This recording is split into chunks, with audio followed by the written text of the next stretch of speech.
একদিন কি হলো, মার ছেলে মিলে গেল একটা রেস্টুরেন্টে। যাওয়ার পরে ওরা ঢুকে বসলো।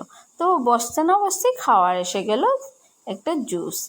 তারপরে এইটাকেই দেখে গরম, খেয়ে দেখলো টেস্টি আছে। ছেলে বললো না এটা টেস্টি নেই। তারপরে আরেকটা নিয়ে এসো, এটা কি দই মনে হয়। তারপরে দইটা একদম ঠান্ডা। তারপরে দেখলো এটাকে বের করে একদম আইস জমে আছে। তারপরে এত ঠান্ডা হয়ে গেছে যে কি বলবো। তারপর ওরা এটাকে মিক্স করে তারপরে দইটাকে খেতে শুরু করলো। তো ছেলেটা বললো ওয়াও, দইটা তো খুব টেস্টি।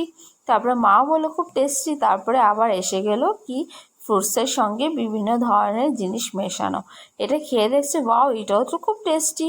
সঙ্গে সঙ্গে এসে পড়লো বাসমতি চাওয়াল, তারপরে পরোটা, তরকারি, জুস, বিভিন্ন ধরনের আইটেম তো ওরা খেতে